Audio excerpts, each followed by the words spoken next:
Pronto. Então, hoje nós recebemos, dia 29 de julho, recebemos um convidado, que é o Thiago Cruvinel, na nossa disciplina Projetos Teatrais 1, e a partir de agora a reunião está sendo gravada. Então eu vou direcionar algumas perguntas iniciais para o Thiago, e aí depois eu abro o debate para os demais colegas e professor da turma. Então, Thiago, você poderia começar fazendo uma breve apresentação sua e da pesquisa que você desenvolve acerca da BNCC? Então, primeiro eu queria agradecer o convite da Jade, do Bulhões. Estou muito feliz de estar aqui com vocês. Então, eu comecei. A BNCC não foi tema do meu mestrado, não foi tema do meu doutorado. Eu comecei a estudar a BNCC a partir do pós-doc que eu faço na UFMG. Porque lá com a Mariana Muniz, o que eu comecei a pesquisar? Eu comecei a, não sei, eu queria entender como que a gente avalia a qualidade do ensino de arte, quer dizer, de que medida que eu, como estudante do estágio, quando eu vou observar um professor lá na sua docência, como é que eu percebo? Quais são os elementos que tem ali que eu posso falar, poxa, essa aula é efetiva ou essa aula não é efetiva? Será que a gente pode falar de alguma coisa que seja efetivo quando a gente está falando de uma área que é subjetiva e tal? E aí, o que eu fiz? Eu, com os alunos de iniciação científica, júnior, porque lá no Instituto é legal, porque os alunos do ensino médio eles já fazem iniciação científica. Aí eu tinha alguns alunos em alguns campi que estavam observando a prática do professor de arte. E aí eu sentei com esses alunos e nós fizemos um levantamento com outros alunos também do que eles julgavam como uma aula efetiva, assim. O que eles definiam, né, assim, para eles, o que seria uma aula efetiva de arte, né? Entendendo, porque aqui no Instituto a gente trabalha a arte com as 4 linguagens. O único professor para as 4. E aí, criamos alguns critérios, e aí, para validar aqueles critérios, para não ser só um achismo, a gente foi na BNCC, que estava na época na segunda versão. Então, a gente tinha ali critérios que pareciam que corroboravam aquilo que os alunos tinham de anseio, né, para que da disciplina. E aí, só que assim, eu estava na segunda versão.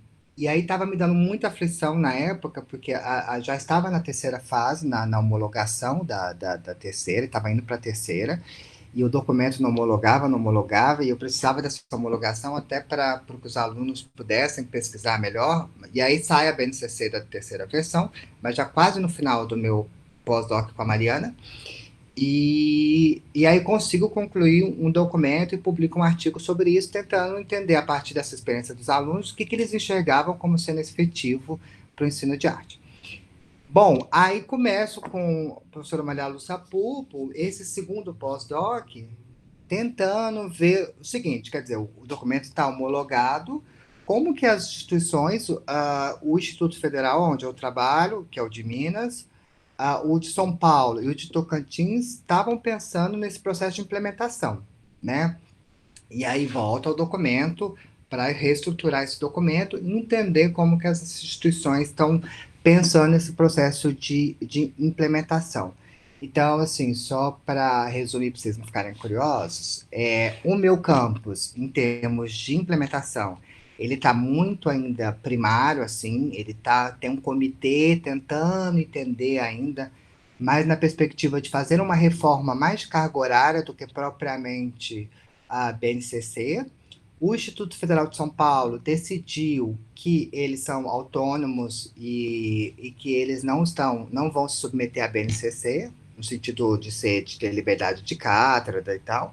E Tocantins é o que tentou mais se aproximar a partir dessa reforma, porque eles entendem que já tem 10 anos de instituto, que era necessário fazer uma reforma curricular. Então, eles se readaptam, assim, a BNCC a partir da realidade deles. Então, basicamente é isso, assim. Eu passo desse lugar e a BNCC vem tentando complementar um pouco dessas minhas inquietações sobre o ensino de arte aqui e o teatro, obviamente. Ficou claro? Ficou? Sim, sim, claro. E que a BNCC, ela sucede aos PCNs, ela vem depois dos PCNs. Quais mudanças ocorridas entre um documento e outro você destaca, especialmente no que concerne ao campo do teatro? Então, quando a gente pega lá o PCN, é muito importante a gente lembrar, e isso eu falo num artigo que eu estou concluindo agora para publicar, que assim, por algum momento, parece que assim, ainda mais a gente jovem, né, que não acompanhou o processo de implementação dos PCNs, parece que foi um movimento muito tranquilo, assim, os PCNs vieram, tal, e hoje a gente... Mas não, foi um momento também muito conturbado da época, dos interesses que estavam por trás daquilo, então tem muitos artigos criticando isso. É a mesma forma da BNCC, porque quando você está falando de Brasil, de sistema político, de educação, você tem muitos interesses por trás, né? Então, isso é super importante, porque eu já vi muita gente colocar quase como se os PCNs tivessem um processo, como se o processo fosse. Porque o que acontece? A BNCC vai ser homologada, sim, pelo Michel Temer, logo após o golpe. Então, as pessoas, principalmente os professores de esquerda, tiveram, agora eu acho que talvez menos, mas tiveram um, uma negação muito forte ao documento pela forma como ele foi implementado. Então, como se ele não valesse a nossa atenção, né? Não devia, não, pela forma como ele foi implementado. E aí, então, isso é muito importante, porque hoje, assim, o documento já está homologado, né? Eu estava conversando antes com a Jade, não me parece que o governo do Bolsonaro vai fazer alguma coisa em relação à BNCC. Eu até achava que a BNCC, ele fosse retirá-la no início do governo dele, assim. Mas ele não faz isso e eu acho que ele não vai fazer porque você tem muitos interesses por trás, principalmente desses grandes grupos corporativos educacionais que estão investindo pesado nessa reforma, né? Então ele não vai mudar a BNCC, não vai mexer com isso. E também porque eles não entendem muito, né? Principalmente o Bolsonaro e os próprios ministros dessa leva aí, eles não são especialistas em BNCC para propor uma nova BNCC, eles ficam mais apegados às palavras, né? Como foi, por exemplo, no processo de homologação, ideologia quer dizer, gênero. Gênero não passou, a bancada evangélica não deixou ter a palavra gênero, né? Porque eles entendem que tem ideologia de gênero e tal, mas diversidade ficou. Então, eles ficam, esse governo especificamente, ele fica atrás das palavras, assim, muito mais do que da próprio conteúdo em si, né?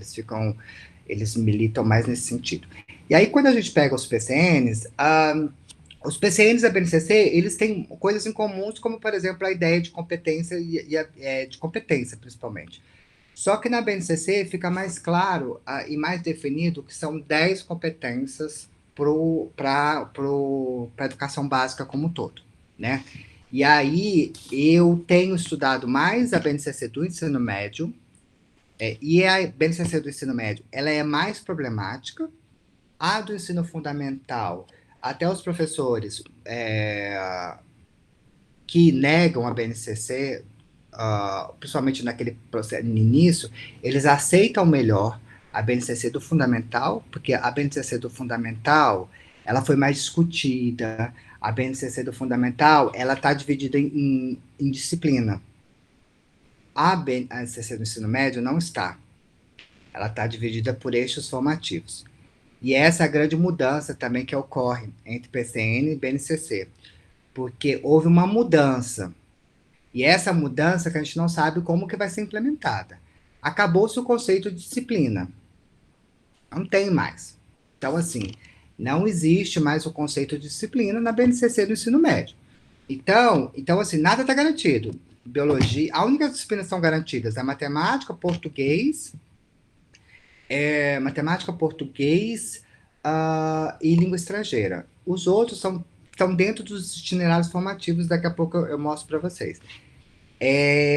Então se muda a concepção de disciplina. E toda a nossa estrutura é formada em disciplina. Então, a gente tem que ver como que os estados vão fazer isso.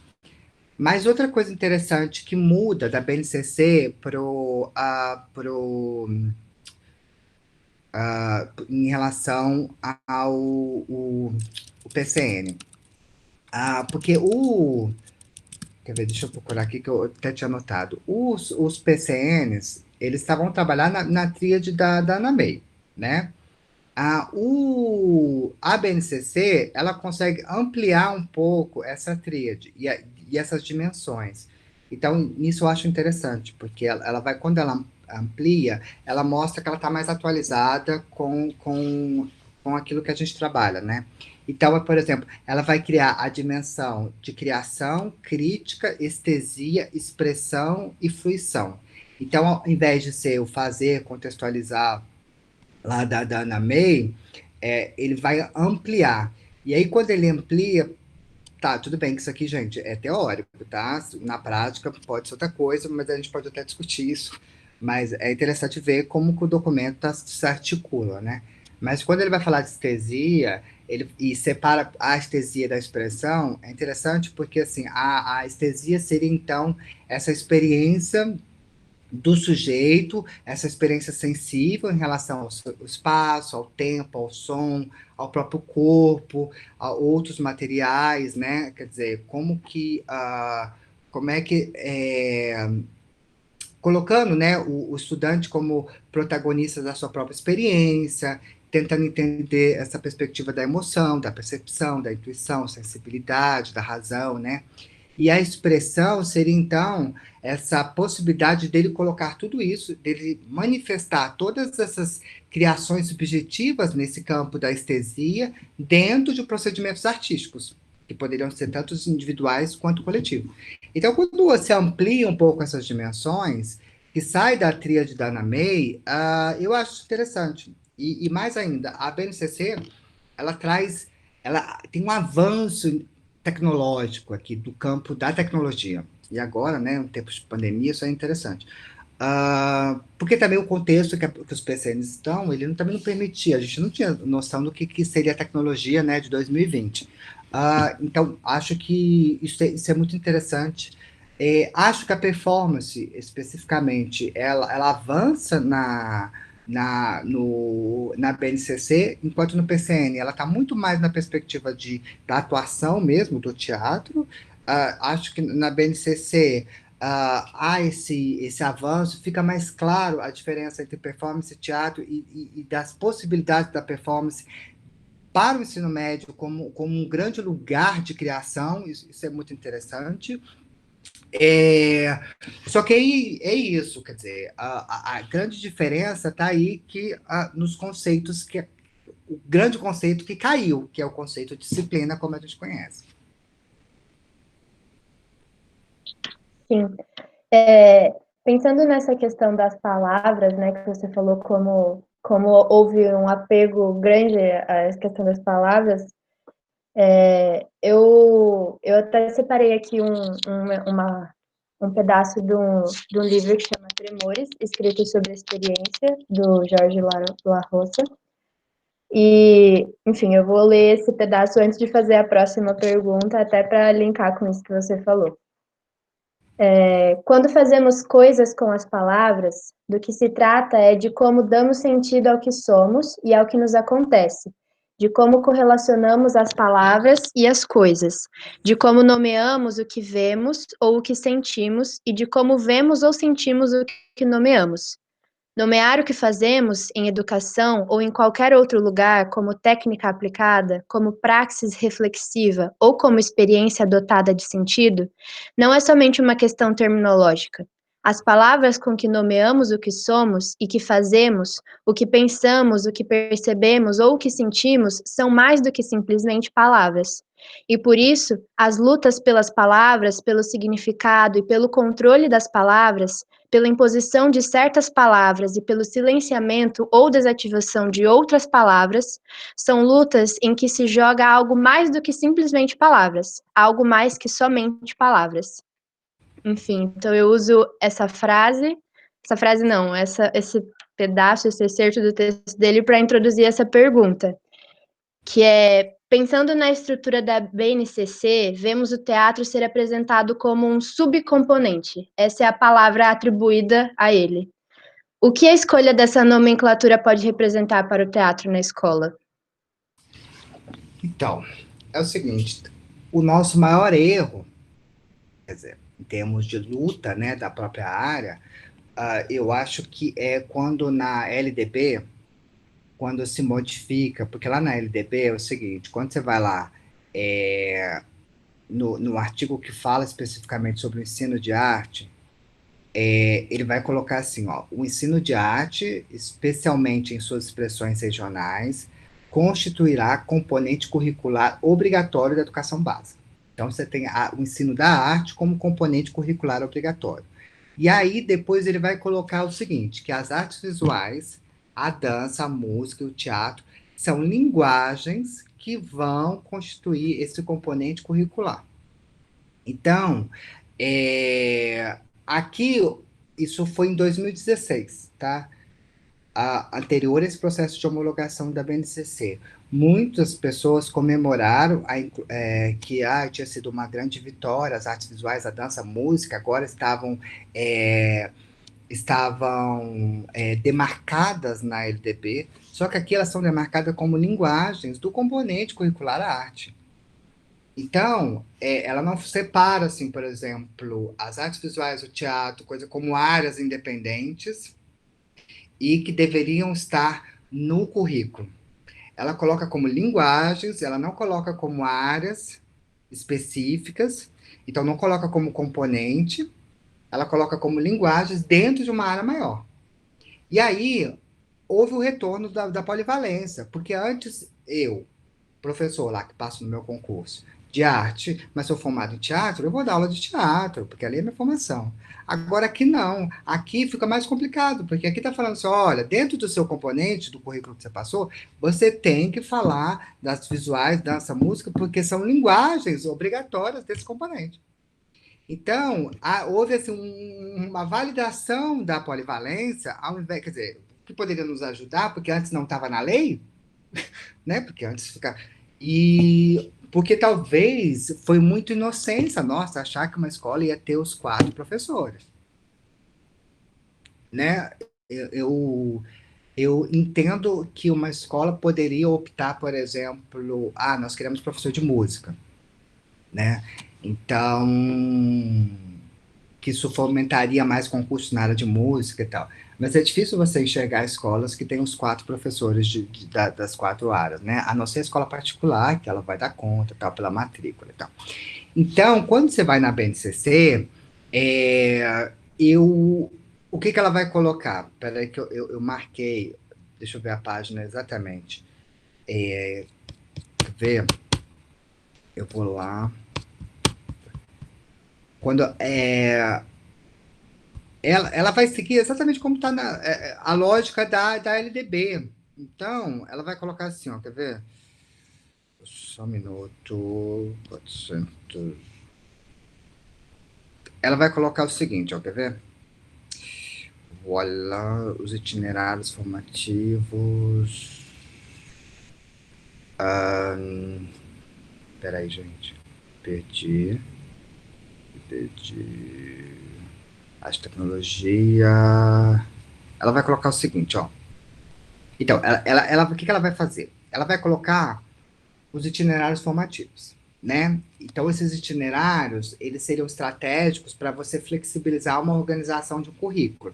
Então, em tese, isso que é bem tese, tá? Os alunos escolheriam o itinerário que eles quisessem fazer, pensando no foco da área de conhecimento deles, se vocês querem uma formação técnica e tal, dentro dessa estrutura de competências e habilidades. E aí, o que que vai ser proposto, né? Você vai ter a área de linguagem e suas tecnologias, e dentro da área de linguagem e tecnologias vai estar o aprofundamento de conhecimentos estruturantes para aplicação de diferentes linguagens em contextos sociais e de trabalho, estruturando arranjos curriculares que permitam estudos em línguas vernáculas, estrangeiras, clássicas indígenas, língua brasileira de sinais, Libra, das artes, design, linguagens digitais, corporeidade, artes cênicas, roteiros, produções literárias, dentre outros, considerando o contexto local e as possibilidades de oferta pelos sistemas de ensino. Então, aqui dentro desse eixo, então vamos supor, eu vou escolher esse eixo. Aí, como não tem mais o conceito de disciplina, o que a gente entende como disciplina estaria aqui dentro, assim como a educação física, a português, e língua estrangeira. Então, tudo que estaria vocado à linguagem. Então, não é que o teatro ele perde em termos hierárquicos. Isso aqui em termos do documento, tá? Não que eu concorde. Eu acho que perde. Eu acho que perde muito, porque nossa estrutura é toda focada em disciplina. Então, ser uma disciplina, isso é extremamente importante, isso é político, isso marca a escola, isso abre concurso e tal, né? Mas, da forma como tá, nem educação física, nem outras estão garantidas, entendem? Assim como biologia não está garantida, química não está garantido, tem várias coisas que não estão garantidas. Então, é isso como está estruturado. Aí você Não é que o teatro perdeu o lugar, é que todo mundo perdeu o lugar, então. todo mundo perdeu o lugar porque se caiu o conceito de disciplina. Então, é isso que talvez a, a gente tem que ver como que os estados vão fazer, porque os estados podem manter ainda, tá? Mas quando se propõe um, esse modelo de competências e habilidades, é excluindo a ideia de que as disciplinas como a gente conhece. Óbvio que em teoria seria maravilhoso. Eu adoraria, realmente, assim, por exemplo, trabalhar via projetos e trabalhar com outros professores pensando nas linguagens como um todo. Porque realmente eu acho que tem muita coisa aí que transita e tal. Mas isso no mundo onde já tem um professor contratado, já tem espaço estruturado, numa rede federal, aí isso é uma coisa. Né? Outra coisa na escola comum, principalmente a escola estadual, que mal tem o professor está, né? Então, esses eixos itinerários, não é que a escola vai ofertar aquilo que ela der conta, assim. Então, isso é muito ruim. E aí, olha só, quando a gente vai lá na BNCC, ela vai falar o seguinte, que então, dentro dessa reflexão, dessas habilidades da linguagem, ela vai colocar, então, a arte, educação física, língua portuguesa e língua inglesa, mas ela vai colocar que a arte, e ela coloca entre vírgulas, enquanto área do conhecimento humano, contribui para o desenvolvimento da autonomia reflexiva, criativa e expressiva, e ela continua. Então, ela está entendendo que ela não desconsidera a arte como área de conhecimento. Ela está considerando. E aí, dentro do trabalho que se deve fazer, ela propõe, quer ver, o que ela vai propor na arte? Espera aí que eu vou achar onde tem uma parte muito legal, porque aí ela vai propor, por exemplo, investigação científica, processos criativos, mediação e intervenção sociocultural. Então, o processo criativo seria como um eixo estruturante também dentro dessa área de linguagem. E aí ela vai propor. Ai, gente, peraí. Aqui. Ela vai propor o seguinte: porque essas áreas de conhecimento, elas vão ser estruturadas entre estudos e práticas. Então, não é mais disciplina, são estudos e práticas. E aí, a gente tem que pensar o seguinte, que estudos e práticas podem ser dados por qualquer um. Esse é o grande problema. E é político, né? Porque se você pensa na área de linguagens e se você pensa que português se torna obrigatório, provavelmente a escola vai preferir contratar um professor de português, já que é obrigatório, e deixar o professor de língua portuguesa ensinando essas outras competências e habilidades do campo artístico, porque afinal literatura está aí, literatura também pode ser uma forma de uma expressão artística, enfim, eles vão tentar jogar por esse lugar, né? E aí, quando pensa em estudos e práticas, aí eles trazem, por exemplo, língua portuguesa, assegurada às comunidades indígenas, também a utilização das respectivas línguas, matemática, o conhecimento do mundo físico e natural e da realidade social e política e tal. Aí traz a arte. A arte, especialmente em suas expressões regionais, desenvolvendo as linguagens das artes visuais, da dança, da música e do teatro. Então, ou seja, esse é o grande problema aqui, que é transformar algo que a gente vem historicamente entendendo como disciplina, colocar dentro de um eixo e chamar esse eixo, quer dizer, de linguagens, e dentro desse eixo, trabalhar na perspectiva de estudos e práticas. Ah, e aí, só para concluir, dentro desse eixo teriam ainda, quer dizer, isso estaria dentro de uma formação geral, né, básica, compondo esses eixos. Aí você teria educação física, história do Brasil e do mundo, levando em conta, né, as contribuições de diferentes culturas. Aí você tem a história e a cultura afro-brasileira e indígena, especial os estudos de arte, literatura, história e aí tem sociologia e filosofia, e você tem língua inglesa. Então, aqui ele transforma tudo em estudos e práticas que devem estar dentro dessa formação geral básica, sendo que o aluno, e aí a gente vai ter que ver como os estados vão fazer, é o seguinte, por exemplo, se no primeiro ano eu tenho uma formação geral básica e depois eu escolho o meu eixo formativo, ou se já vai ser logo no início, se o aluno já escolhe o seu eixo formativo, então ele não vai ver nada de matemática, porque ele não tem interesse em matemática, então ele só vai focar naquele eixo formativo. Isso ainda não está claro como que as escolas vão aderir, porque apesar de ser, porque ainda, isso o documento deixa claro, a escola tem autonomia para aderir ou não. Então a gente não sabe se a BNCC vai ser um grande fracasso, ou se haverá uma grande pressão dos estados, aí você começa a atrelar verbas, né? Tipo assim, se as escolas que se reestruturarem participam da tal, então a gente vai ter que ver como é que vai estar funcionando. Então, na verdade, voltando à sua pergunta, eu me alonguei muito, mas colocando um pouco isso, quer dizer, não é mais subcomponente, agora são estudos e práticas, e aí a gente é uma linguagem dentro dessa arte que não se sabe se ela vai existir, porque se vai ter professor para isso. Talvez assim, não vai ter concurso para isso. Quem está na área, assim, eu fico imaginando que eu não vou me tornar um professor de latim que uma vez existiu e que já não existiu mais. Mas eu entendo que, assim, eu tendo, sendo concursado dessa área, eu entendo que eu ainda estarei, de alguma maneira, vinculado à minha área. Ah, mas teria que ser assim um governo muito progressista, um governo muito atentado às questões artísticas, que entendesse assim essa importância e entendesse que essa caixinha da disciplina não faz sentido mais, então, portanto, que não, entendeu? Então, são coisas assim, o documento fala uma coisa, a gente tem uma extrema-direita no poder, então, assim, isso tudo junto, misturado, só com o tempo a gente vai entender.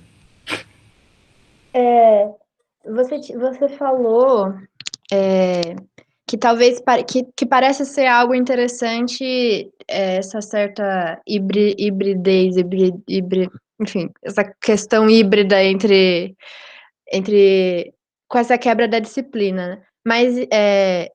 Mas também me parece que, pelo que você falou, o teatro corre o risco de perder a sua especificidade, né? De perder a sua questão específica de conteúdos específicos e de ensino específico que ele tem como uma área do conhecimento. E apesar de aparecer entre as vírgulas aí como área do conhecimento humano, ainda me parece que a estrutura mais favorece a perda da Ixi, Maria, as palavras estão difíceis hoje. A perda dessa questão específica do que, não sei, você poderia falar mais sobre isso? Então, na verdade, vai depender. Porque se tiver um professor formado, bem formado, ele ainda vai conseguir manter o teatro na sua especificidade, ainda que não tenha o conceito de disciplina. Porque a BNCC ela vai propor o que ela chama de. São alguns campos de atuação dentro dessa área de linguagem. Por exemplo, você tem que o campo da vida pessoal, que estaria mais associado aos estudantes buscarem temas, questões que vão afetar eles. Você tem o campo das práticas, estudos e pesquisa, aonde o estudante vai fazer projetos de pesquisa para ter esse lugar científico. o campo jornalístico e midiático, que vai caracterizar esse lugar de construção de consciência crítica, de produção de formação e tal. Você tem o campo da atuação na vida política, que é a criação de discursos, de textos, que vão ajudar ele a entender e analisar de qual forma pode ser a participação do estudante na vida pública, né, e principalmente na questão ética, e também tem o campo artístico. Esse campo artístico ele é definido, então, como esse lugar de circulação dessas manifestações artísticas que vão contribuir tanto para apreciação estética, no sentido que o documento coloca de constituir, quer dizer, esses processos criativos, eles ajudariam a ter o reconhecimento da diversidade, da multiculturalidade, de expressões, sentimentos, e também possibilitar aos estudantes reconhecer, valorizar, fluir, produzir manifestações com base em critérios estéticos e nesse exercício da sensibilidade. Então, quando a gente fala de critérios estéticos, aí com certeza virá os conteúdos de teatro, porque aí o que seriam esses critérios estéticos, né? O que é estética, como é que o teatro trabalha, e aí vão vindo as coisas. Mas aí estaria trabalhando, eu, por exemplo, sei lá, eu teria esse núcleo dentro desse campo de atuação, desse campo artístico. Então, trabalhar com a ideia de um campo de atuação artística dentro de uma escola, do campo ideológico, tá, gente? Ou do campo, não, ideológico não, do campo utópico, eu acho maravilhoso. Eu até prefiro do que entrar numa sala de aula lá com as carteiras, tal, ter que estar 50 minutos de aula, de conteúdos. Eu acho muito mais interessante, eu acho que aproxima muito mais do que a gente faz enquanto artistas, né, enquanto criadores, eu acho que se aproxima muito mais. E acho que talvez tira um pouco dessa coisa de eu ensinar para o Enem, entende? Tipo assim, eu ficar me preocupando com aquilo que o Enem vai cobrar, aí o Enem começa a ditar aquilo que eu devo ensinar em sala de aula, e me parece que se valoriza muito mais o processo criativo. Então, só que é aquilo, só o campo top. Isso, agora, se a gente for pensar que ainda tem uma deficiência na formação, na qualidade da formação, né, do professor de teatro, muitos então, também não têm essa formação, ah, e também esse professor que tem que se reinventar nesses processos, tem que estar sempre se atualizando e tal, eu acho que não é algo simples. Então, quando você pensa em termos de disciplina, porque assim, a BNCC, ela não está falando de conteúdos. Os conteúdos têm que ser ensinados. Ela não fala de conteúdo. Então, os conteúdos, teoricamente, não está em lugar nenhum. Mas o Enem dita os conteúdos. Então, acaba que assim, ele acaba legislando, né? O Enem acaba legislando e criando os conteúdos que a gente tem que ensinar em sala de aula. Mas, a não ser nas escolas particulares, que você tem as apostilas obrigatórias, que ali tem que seguir e tal, todo professor tem a sua liberdade, professor de teatro, de ensinar aquilo que ele acha mais importante naquele processo, né? Enfim, responde. Gente, eu tô falando assim, ó, frenética, eu tô com medo de ficar. Não tem problema. Eu já estou encerrando as minhas perguntas e daqui a pouco eu já vou abrir também para perguntas de outras pessoas. Mas, retomando essa questão que você falou, e que talvez promova uma abertura maior ao processo criativo, né, dentro dessa questão do ensino de teatro. Mas aí, a minha próxima pergunta é. Mas assim, promove no campo ideal, tá? Ah, tá. Não na realidade que a gente tem, não vai ter como. Porque, primeiro que assim, há muitos anos a gente fala da precariedade, da deficiência, então assim, implementar um campo artístico num Cefet, no instituto, acho que até funciona. Porque, por exemplo, eu tenho de carga horária 10 horas por semana. Então, eu tenho minhas 40 horas de sala de aula de dedicação à pesquisa, ao ensino, à extensão. Então, isso é uma outra coisa. Então, eu acho que eu sou capaz, sim, de criar, mesmo sozinho, em diálogo com esses outros professores de linguagem. Agora, não é a realidade. Está longe. Você realmente está vivendo uma realidade de docente que não é a Não é. comum. É a comum. E, na verdade, assim, se fala muito, eu gosto de falar muito do Instituto, porque, assim, parece que a gente sempre fica buscando fora exemplos e modelos, na Finlândia, na não sei o quê, Noruega, lá, lá, quando, na verdade, os institutos federais, a forma como o Instituto Federal é construído, ela já é um grande exemplo que funciona e que deveria ser ampliado e que não é ampliado porque primeiro que esse governo não sabe nada. Segundo, que porque tem a marca muito forte do PT. Porque quando o PT faz a ampliação, quer dizer, o PT cria, junta os Cefetes e cria o Instituto Federal, fica muito a marca do PT.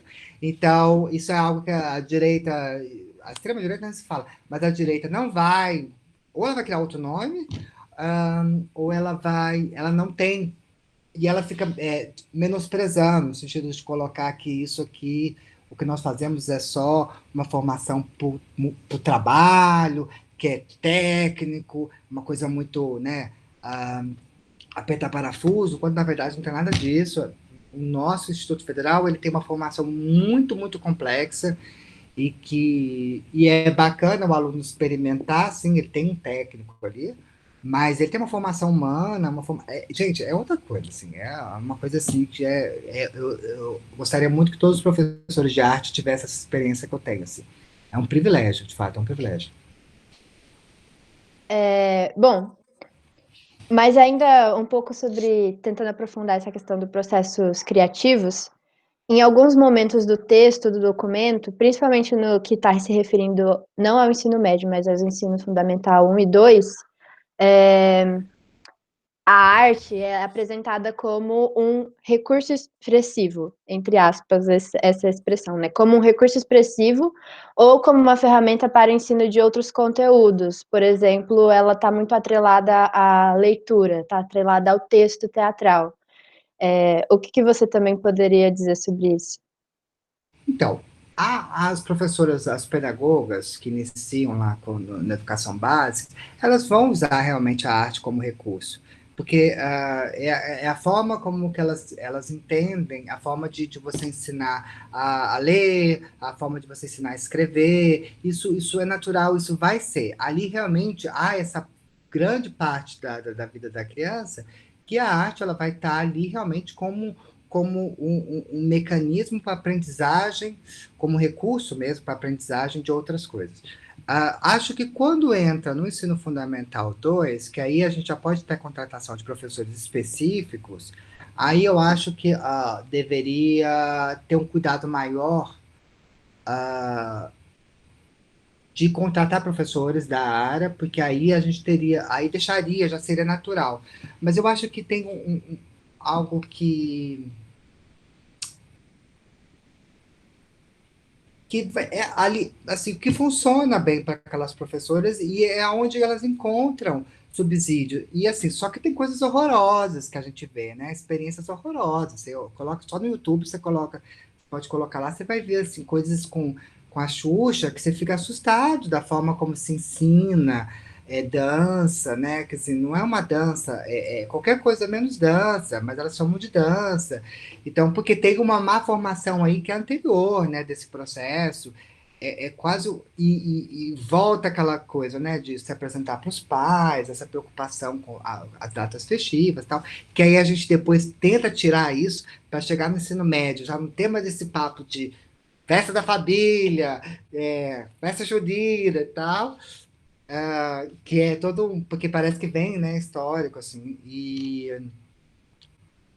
mas eu acho que naquela primeira fase, quando a BNCC coloca isso, eu acho que funciona, assim, e eu não vejo o problema. O problema maior é quando passa a ter professores específicos que não conseguem desenvolver o trabalho, porque a própria escola, ela não dá subsídio ou ela não quer que o professor de arte construa coisas que vão para além desses lugares festivos, assim.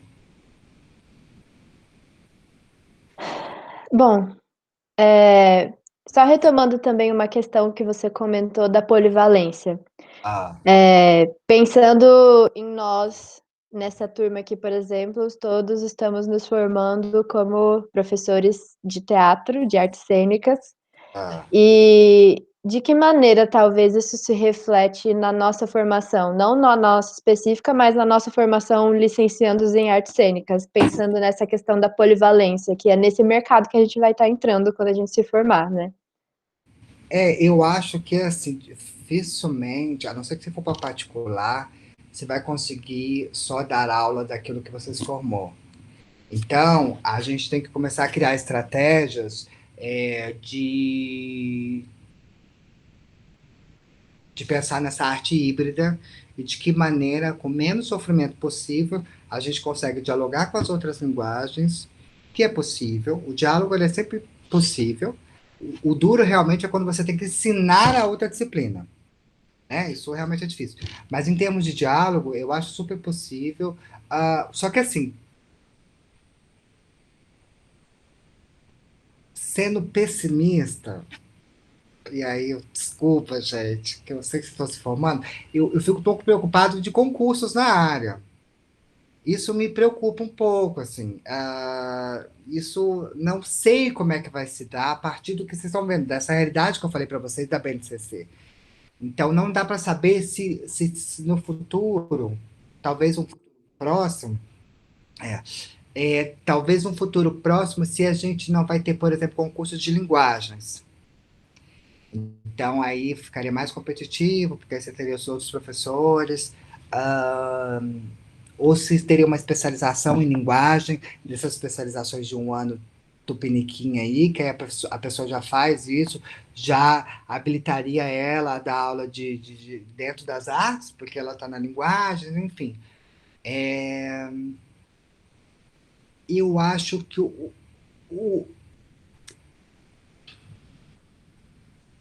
é, eu acho que da iniciativa pública, quer dizer, da pública vai ser mais complexo para vocês.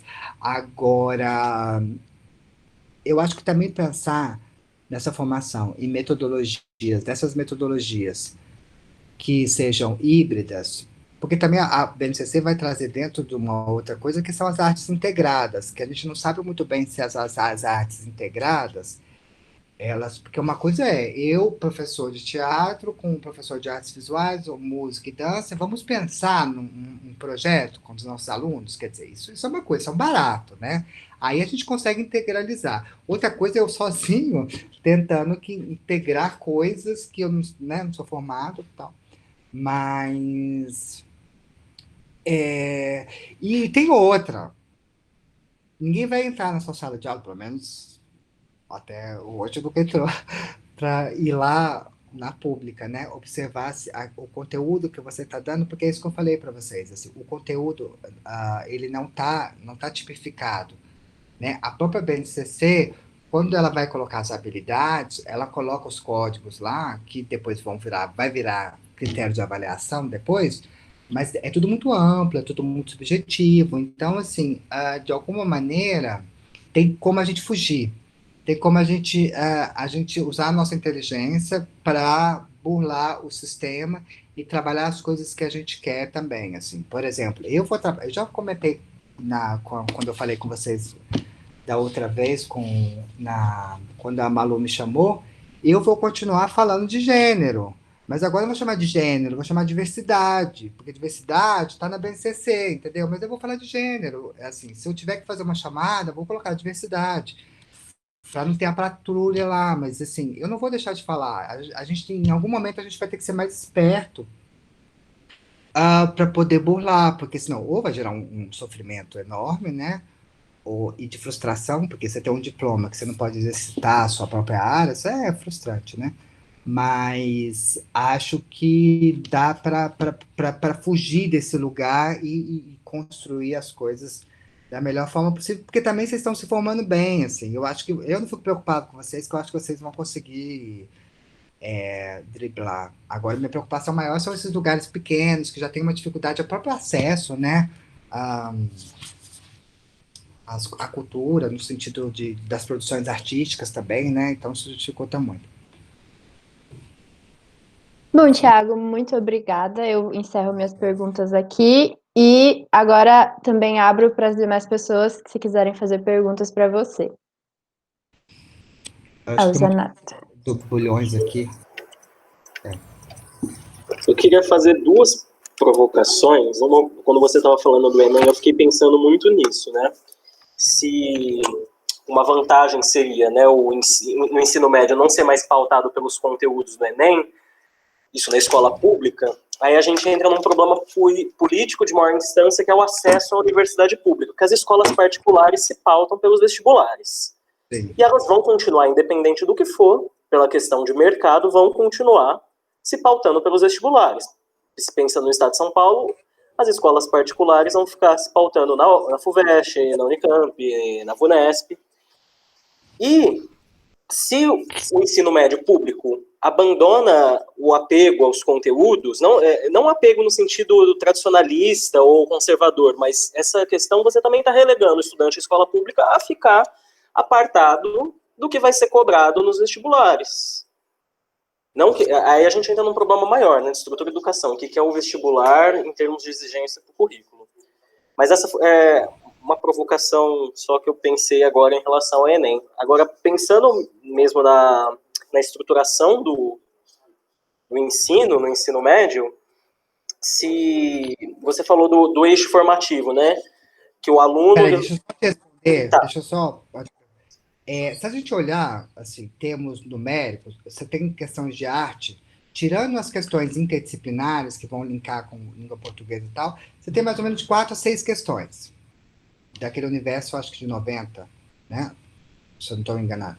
Então, é muito pouco, né? Se você for ver, é muito pouco. Então, ela é pouco tanto para tirar a disciplina, tá? Quanto é pouco para você defender que ela deve estar lá como essa coisa mais importante. Então, tem alguma coisa que a gente precisa encontrar e que o Enem deveria ser muito mais. Porque, como ele dita as regras, ele podia ser muito mais inclusivo, inteligente, reflexivo, de sair dessa esfera conteudista, né, de datas, de números, e elaborar realmente uma prova que fosse de conhecimento suficiente para entender como que esse adolescente pensa, como ele se estrutura, quer dizer, eu acho que ele seria muito... Por exemplo, eu passei agora a pré-olimpíada trabalhando com os alunos a pré-olimpíada de História.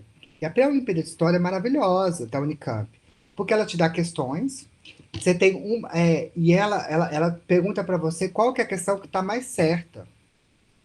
E ela te pontua as outras, porque ela entende como está errada, as outras elas estão certas, mas elas não são analíticas o suficiente. Então você tem que buscar aquela que ela é mais analítica.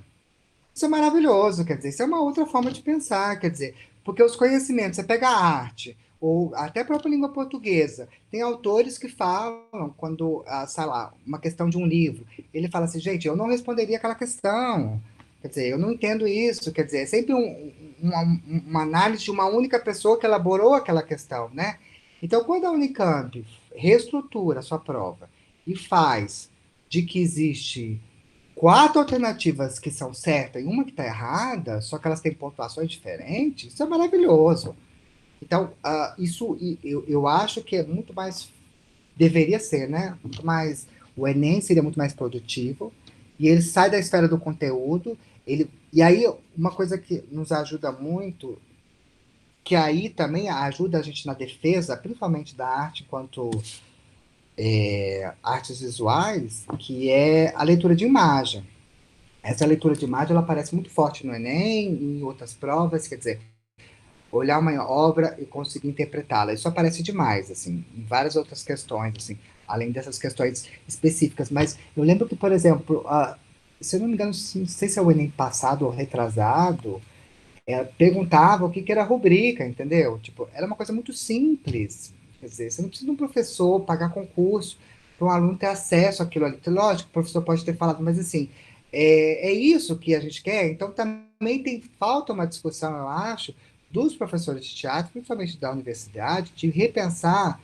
Porque eu acho que a universidade, por muito tempo, ela não dialogou com o Enem. Então, falta esse diálogo com o Enem, de ver assim, o que nós queremos para o Enem e de levar essas proposições também adiante, para a gente pensar o que deve ser cobrado nessa prova, ou que maneira. O próprio ENAD nosso, ele é estranho, né? Vocês fizeram, vocês vão fazer. O ENAD também, ele é bizarro quando ele avalia o curso de teatro. Assim. Eu cheguei a fazer, e era assustador. Bom, a outra pergunta. A outra era pensando, você falou do eixo formativo, né? Então, o estudante vai escolher a partir dos seus interesses. E aí eu queria fazer uma pergunta em relação a como se dá a articulação do professor, né? Peraí, desculpa. Desculpa, gente, minha mãe aqui.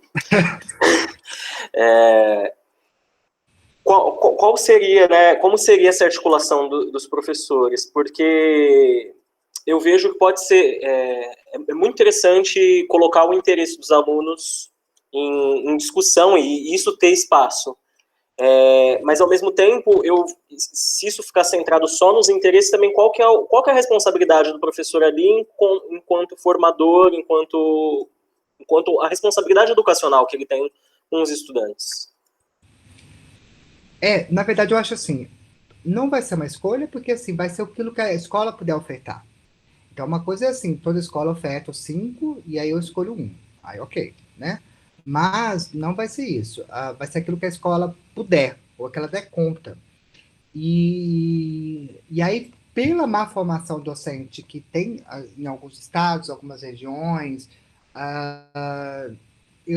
dá uma sensação estranha e dá um pouco de medo se essa escola vai conseguir, de fato, articular o eixo de acordo com o que a BNCC propõe. Porque o que vai acontecer é um pouco o que o Tocantins está fazendo. Assim, assim, por exemplo, o eixo existe lá, mas as disciplinas continuam. Entendeu? Então, continua português, continua matemática, entendeu? Vai continuar, só que eles vão chamar de, nós ofertamos isso, linguagens. Mas vai continuar, o diálogo não existe, porque já é uma grande dificuldade. A gente trabalhar projeto com outros professores é uma loucura na escola, né? É uma loucura. Então, assim, imagina em termos de currículo. Ou o Estado vem com uma proposta, os estados, né? Eles chegam com uma proposta mais efetiva, mais plausível de como articular no primeiro ano, como é que a gente vai fazer, tarará, ou deixar para a escola, eu acho que vai ser muito, muito, muito difícil. Assim, eu acho que isso, eu não vejo um avanço nisso. A partir do que a gente já viu nas pesquisas, né? Isso é muito difícil avançar. Por isso que eu não sei. E aí vai ser estranho, a gente tem uma base que não funciona, o que não foi implementada de fato. Vai ser muito estranho, porque é quase como se a gente ficasse assim, porque o PCN já não está mais valendo, e aí a base não vai ser só um documento, então aonde que a gente vai se pautar em termos de estrutura organizacional de currículo? Né? Então, isso vai ser uma loucura, assim, não dá para saber. Ai, eu fico aflito, gente. Eu tomo remédio para ansiedade. Então, vamos ver. Não sei se eu te respondi, se fez sentido. Obrigado.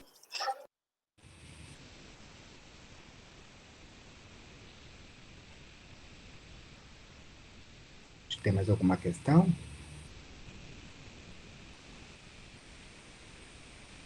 Aqui, será que, perguntar, né? Será que os estados vão abrir concurso para CNPs do teatro? Então já é uma confusão, né? Quando abre o concurso, aí todas as associações começam a brigar, porque às vezes, por exemplo, ele abre lá e não especifica as linguagens. Aí ele, por exemplo, coloca lá só teatro e dança. Aí vem o pessoal da música reclamar. Então, assim, há uma briga muito forte para que os concursos, eles, quando eles surgem, né, para eles serem das 4 linguagens, mas sempre é artes. Esses específicos, eu acho que vai acabar. Se eu já vejo a possibilidade de ser só linguagens, eu acho que os específicos vai ter os seus dias contados. Assim. Eu acho que vai ser artes mesmo, polivalência e as 4 linguagens. Assim. Porque eu acho que, inclusive, isso está mais próximo do que o documento propõe. Assim. E da lei, né, da LDB, a forma como ela foi construída, eu acho que vai ser uma coisa mais assim. E é muito estranho, porque o meu concurso foi isso, era com as 4 linguagens, então eu tive que fazer, é difícil, porque você tem que estudar coisas que você... Só que assim, é aquela coisa, né? A boa formação, ela faz com que você tenha a capacidade de ir atrás, colher, correr e articular, analisar. Então, assim, de alguma maneira, a gente consegue. Agora, essa formação precária, que ela quer que me preocupa, porque ela não consegue ter, possivelmente, até esse caráter crítico de enxergar as coisas. Então, que é um pouco muito que acontece com a pedagogia, né? O curso de pedagogia ele abre em qualquer lugar e aí você tem até um questionamento sobre isso, quer dizer, de que maneira que não são os melhores que estão ensinando nossos filhos. Aí tem toda uma discussão sobre isso, né? Outros países, acho que a Polônia, o que ela fez? Ela, um estudo muito interessante. Não sei se isso seria o ideal para nós, tá? Mas o que eles fizeram? Eles fecharam os cursos de pedagogia, eles limitaram que eles queriam que o curso ah, fosse concorrido para selecionar os melhores e aumentar o salário do professor para ser tão atrativo quanto outras profissões. Então, tendo concorrência, você conseguiu selecionar melhor e aí eles obrigaram também a fazer mestrado. Então, de alguma maneira, eles em 10 anos, eles conseguiram melhorar a qualificação desses professores a partir da concorrência lá no concurso. Então,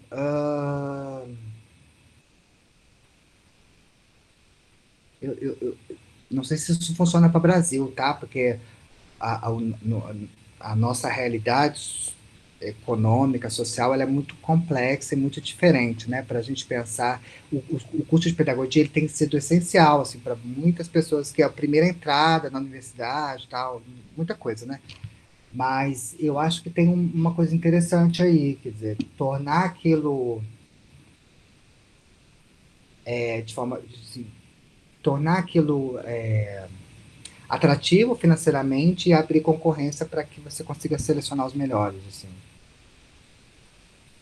Eu fiquei pensando aqui agora, talvez no oposto que isso pudesse causar, que é pensando nessa questão de que talvez no futuro os concursos não sejam específicos, sejam para artes, né, considerando a polivalência. E aí, por mais que a BNCC seja uma coisa que refere-se exclusivamente a não inclui a universidade, não inclui o ensino superior, mas de uma certa maneira, como que isso pode influencia, assim, tendo a visão mais pessimista possível, né? Eu fico pensando, por exemplo, no que aconteceu na Unesp, se eu não me engano, que por conta de falta de contratação de professores, eles precisaram fazer uma gambiarra lá entre os professores que sobraram. Então tem professores dando aulas, não sei o quê, então a formação deles está bem polivalente, no caso, porque não tem mais especificidades lá. Eu fico pensando como isso talvez não pudesse se tornar meio que uma desculpa para que isso aconteça em outros lugares, no sentido de que, vocês vão dar aula, vocês vão ser professores polivalentes, então por que a formação precisa ser tão específica? É total, e assim, e tem uma coisa que assim, muita gente do bacharelado não pensa na licenciatura, mas se eu acho que é tudo uma bola de neve, assim, se vai reduzindo o concurso para o professor entrar, a licenciatura vai diminuindo, e depois para acabar o bacharelado é um pulo, porque eu acho que as coisas estão interligadas, né? Então, de alguma forma, eu acho que é uma discussão de todos, assim, de todos. Só que eu acho que, assim, eu não sinto que a gente tem força para lutar nesse momento, enquanto instituição, enquanto associação, para conseguir minimamente qualquer coisa, porque, assim, a LDB já está lá. Vai ser difícil mudar esse artigo, porque a mudança foi recente. E a BNCC vai ser difícil lutar contra ela. Então, assim, eu não estou conseguindo visualizar um cenário muito positivo, a não ser que haja uma mudança de governo muito positiva para a gente, e aí as coisas, você tem um bom ministro da educação que vai resolver esse negócio, esse entendimento da BNCC, e aí a gente vai caminhar, mas ou o próprio Enem resolver, né? Porque se o Enem resolver, ele resolve um monte de coisa. Porque se o Enem colocar continuar, porque assim, se o Enem ainda enfatizar, se ele deixar mais claro, se ele for assim, focar muito nessa questão da linguagem, linguagens, e a linguagem, a prova inteira é feita assim de forma de. Aí vai ficando cada vez mais difícil a gente pensar no professor específico, eu acho. Não sei. É tudo achismo, gente. Desculpa. É difícil trazer. Não estou conseguindo visualizar. Alguém Mesmo mais porque, gostaria de fazer alguma pergunta? Desculpa, te mesmo porque, interromper. por exemplo, não, o livro didático, que até então a gente teve um específico ano passado, nessa última versão, agora não vai ser mais específico. O PNLD, que é o maior programa de livro didático do Brasil, ele não vai sair um livro de arte. Vai sair dentro dessa perspectiva de linguagem. Então, assim, ali eu acho que já é uma derrota ali tremenda, porque foi muito duro você ter um livro de arte. Apesar de que quando teve, eu fiquei, assim, lógico que assim, todo livro ou todo material tem que ser criticado, mas assim, houve uma crítica muito forte de vários professores, inclusive da licenciatura, de ser contra livro didático, porque livro didático, não sei o quê, blá blá blá, não sei o quê. Mas a gente perdeu essa oportunidade, porque isso é político. Ter um livro, lógico que com o tempo, com as edições, a gente vai melhorando. Pensar o que seria um livro didático específico da nossa área. Mas eu acho que não ter nada, acho mais complicado. É o que vai acontecer. Vai ter isso, e vai ter parece que assim, o edital agora ele é linguagens e tem vai ter um livro, um caderno dessas artes integradas. Parece que vai ter alguma coisa assim. Então, vamos ver de como que vai ser esse material, assim. Porque é aquilo, o livro didático para o professor, principalmente o professor que está iniciando, e tem uma formação precária, gente, ele é a melhor coisa. Porque querendo ou não, ali tem coisas assim que ele pode trabalhar em sala de aula, tem propostas, e vai fazendo com que ele tenha mais confiança de criar o próprio material. Agora, você criar um próprio material logo de início, com uma turma, começo de carreira, é muito difícil, assim, você tem que. E só ficar aplicando a viola Spolin também não dá, entendeu? Porque a viola é maravilhoso, né? Tipo, você tem ali um material. Né? E aí você. O livro didático, eu sou favorável, principalmente essa última edição, porque ela foi criada por professores da área, e muita gente reclamou, assim, muita gente reclamou porque como se. Porque, lógico, tem os interesses das grandes editoras, é um negócio, entendeu? Gente, é um lobby que tem desse lugar, mas não ter, eu acho que é pior. É, eu fico pensando muito numa fala que eu me lembro de ter ouvido você dizer lá numa das reuniões do GPET, o GPET é um grupo de pesquisa que a Malu coordena lá no CAC. E eu lembro de você falando assim, que agora a gente meio que não está podendo escolher, a gente tem que lidar com as coisas que nos são oferecidas. Então, vai ter um livro, tudo bem, vamos ver o que a gente pode fazer com isso. Ah, não pode usar gênero, mas pode usar diversidade. Ah, tudo bem, vamos ver o que a gente pode fazer com isso, né? Então a gente está meio que nesse lugar de tentar, vou citar aqui a Carmela Soares, né, de lidar com o campo dos possíveis, em vez de ficar tentando querer o que a gente quer, o ideal, a gente está tentando lidar com o que é possível. Essa redução de danos, eu acho que é isso mesmo. E eu acho que a pandemia também veio, assim, deixar mais evidente, né, tudo isso, quer dizer, o que é possível fazer agora.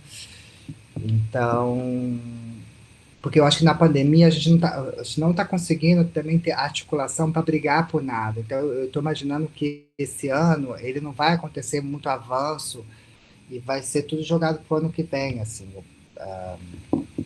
Só que aí o medo é de as coisas estarem acontecendo, né? Mas vem a bomba, assim, tipo, cumpra-se.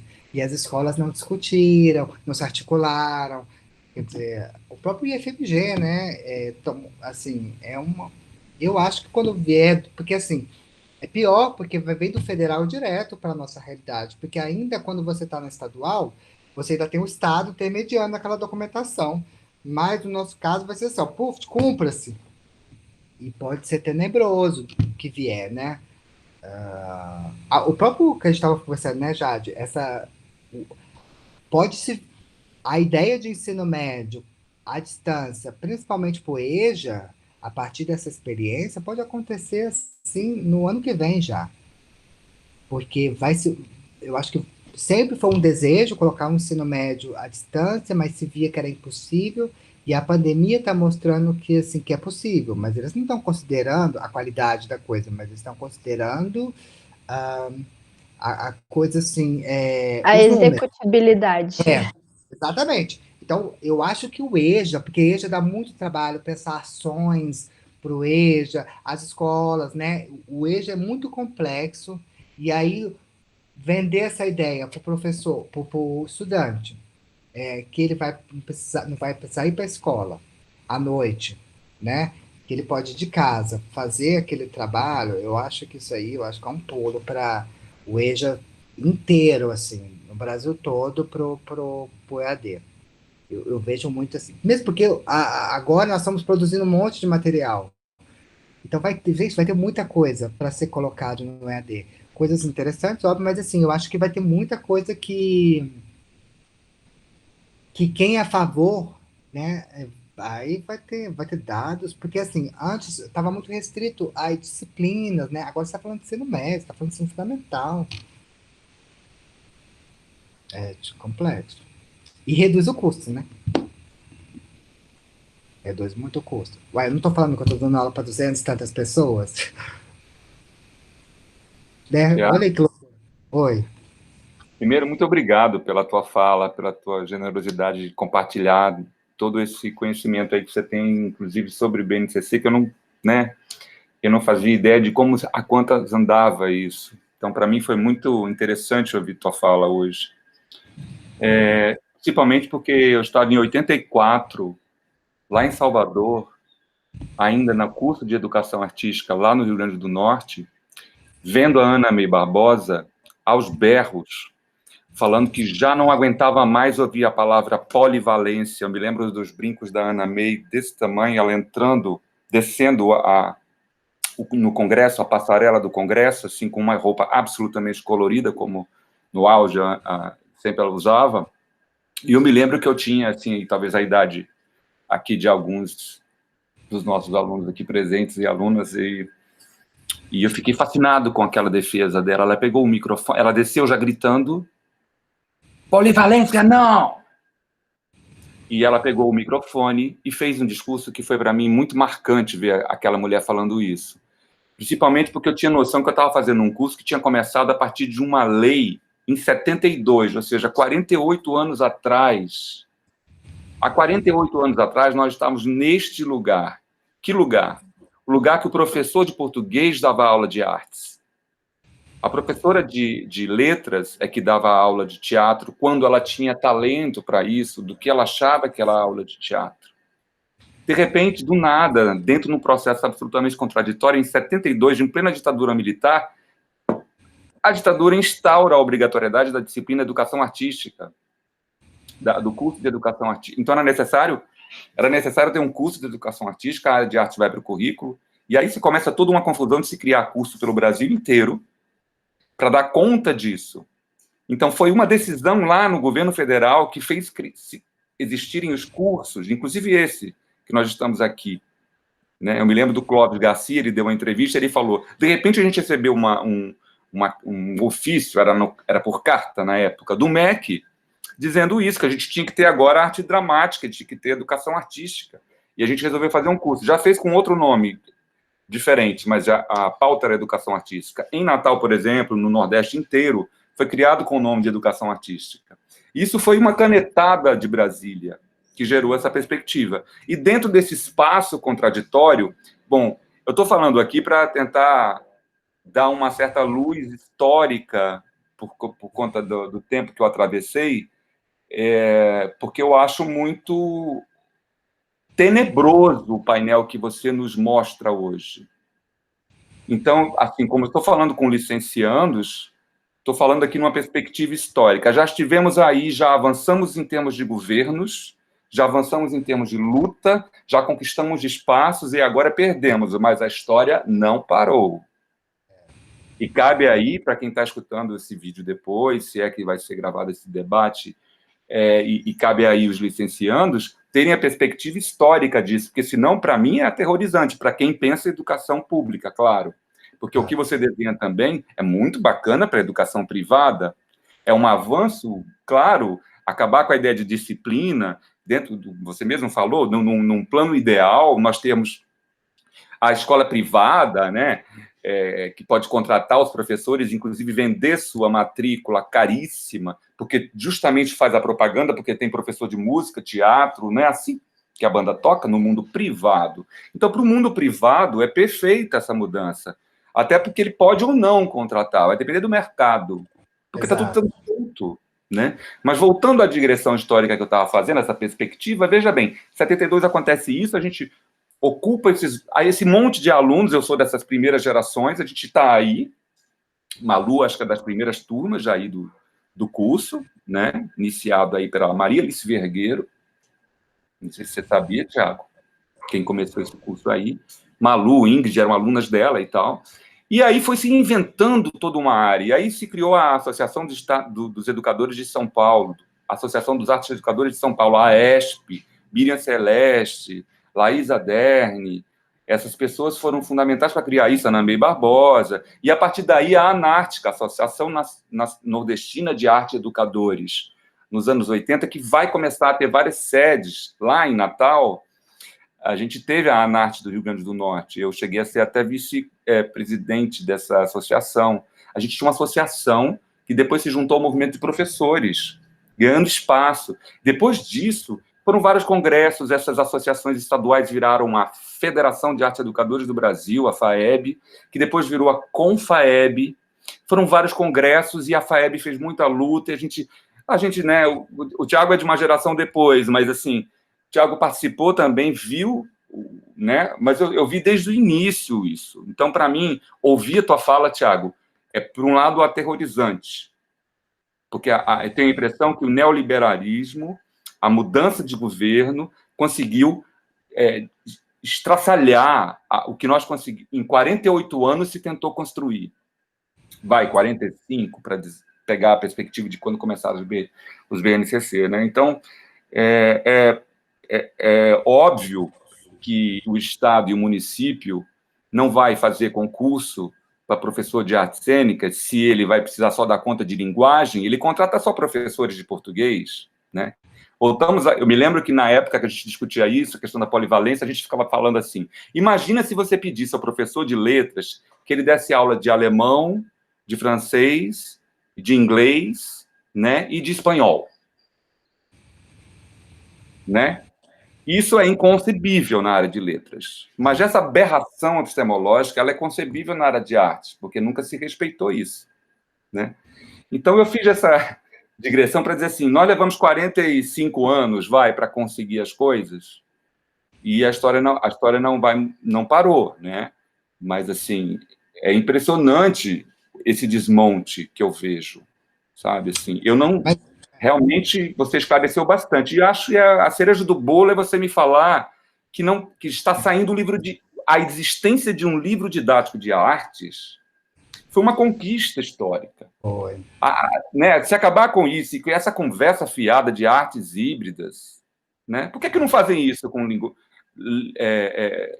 línguas híbridas? Vamos misturar agora francês, português e alemão e espanhol, gente. Vamos dar aula de línguas híbridas. Ninguém faz isso, porque a área de letras conquistou seu espaço, né? Então, assim, eu queria só compartilhar aqui com essa moçada um pouco disso. Eu estou falando de 84 para cá, e para mim, é claro que a gente sabia disso, mas chegar nesse detalhe agora e essa atualização, Thiago, maravilhosa que você deu, muito obrigado.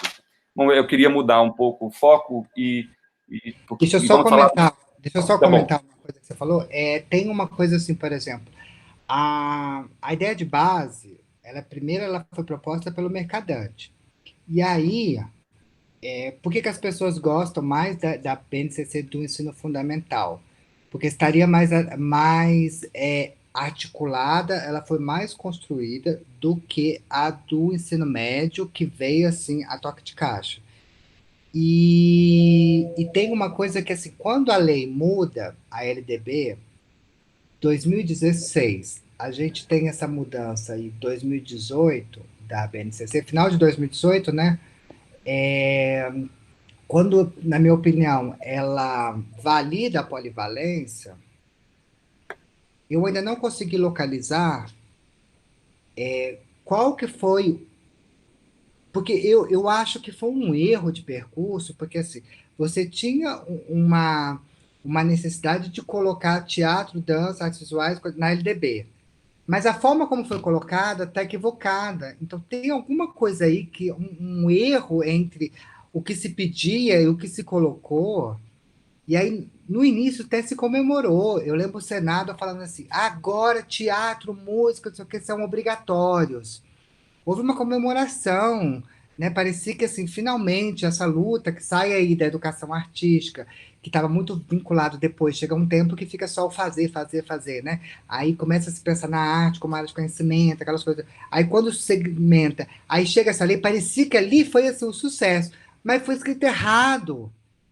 A forma, quer dizer, não acho que foi errado, porque é tudo intencional, mas tem alguma coisa ali que eu ainda não consegui ver na literatura, e talvez eu não tive acesso ainda a essas pessoas que estavam acompanhando diretamente, mas tem alguma coisa errada ali, que eu ainda não percebi, quer dizer, por que que o texto não ficou de acordo com a reivindicação desses 30 anos aí, né? Quer dizer, acho confuso.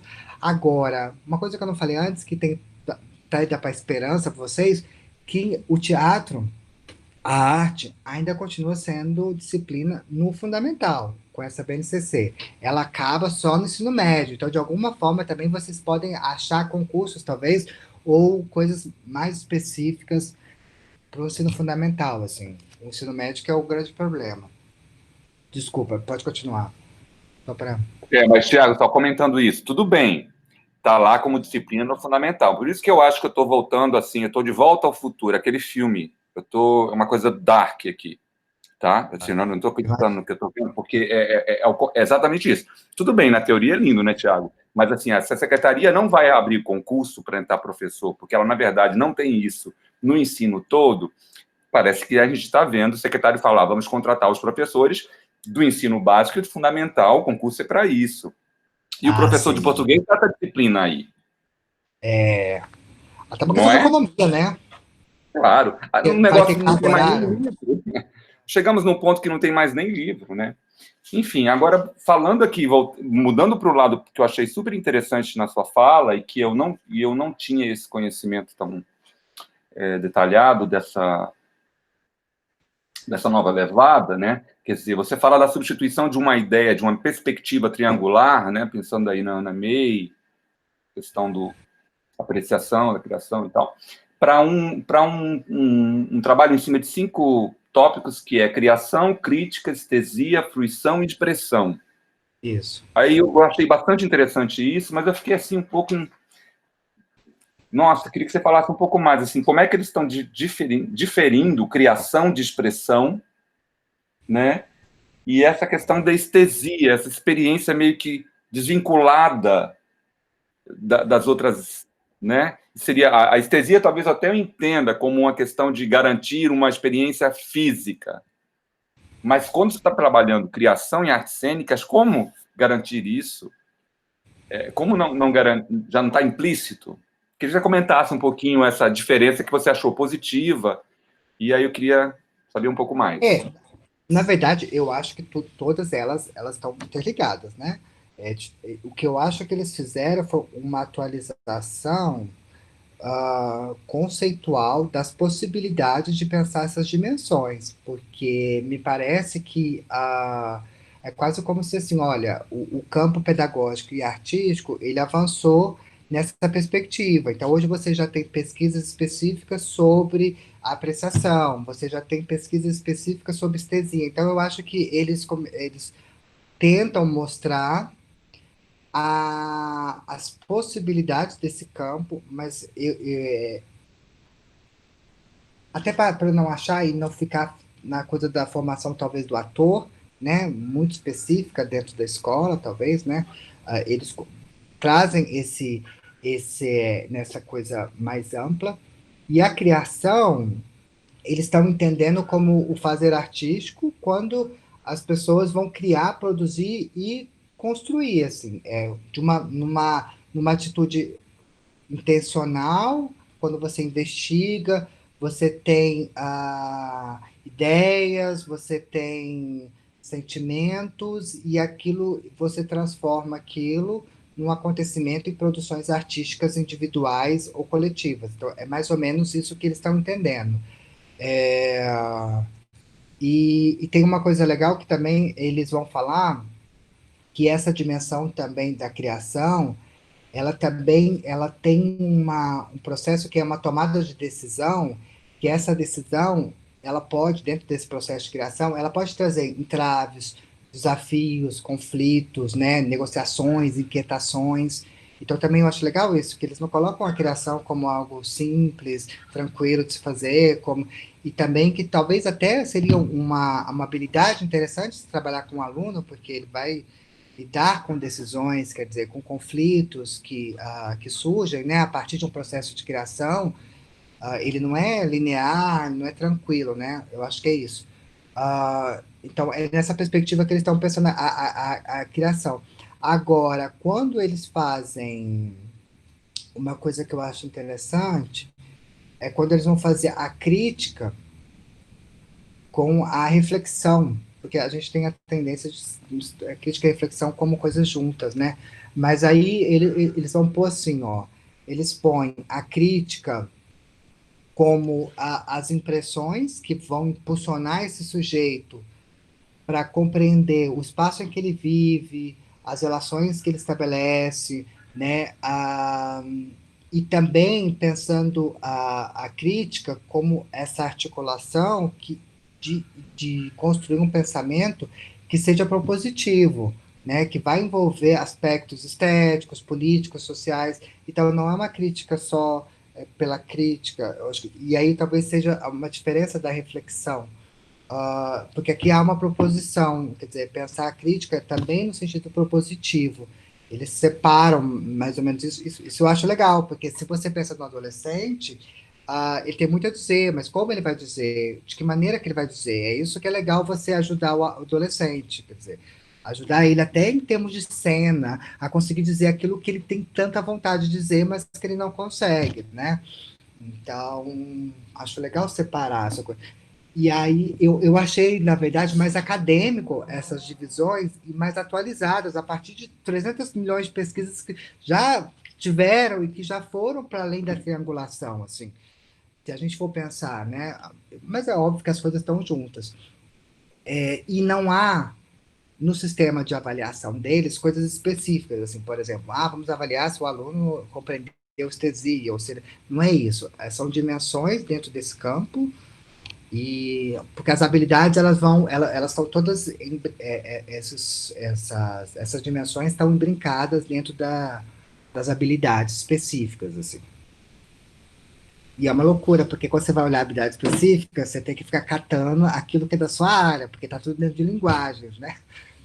Então você tem que catar ali o que é o seu, qual habilidade que você diz respeito à sua área, né?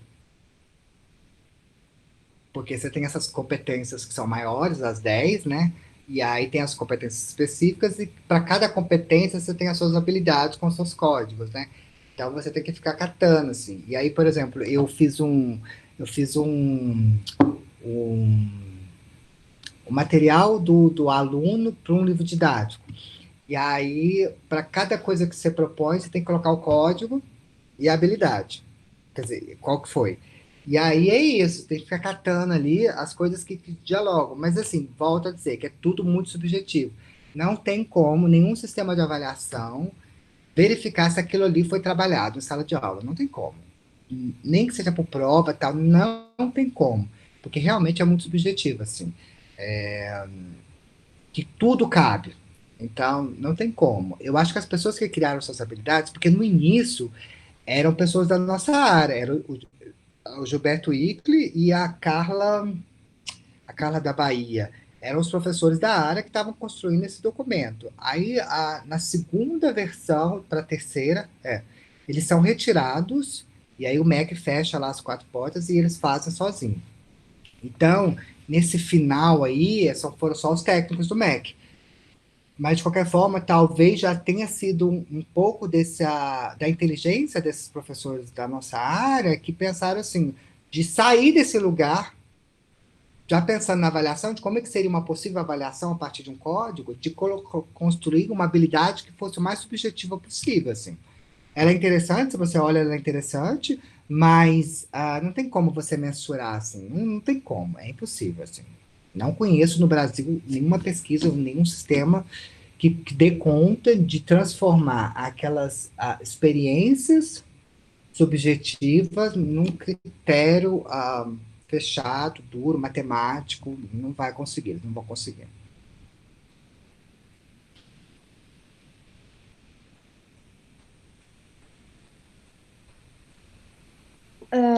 Alguém gostaria de fazer mais alguma pergunta? Não? Então, eu vou agradecer mais uma vez o Thiago. Muito obrigada por ter aceitado o convite e por ter participado conosco hoje e por ter dado falas muito interessantes. Eu vou parar a gravação aqui agora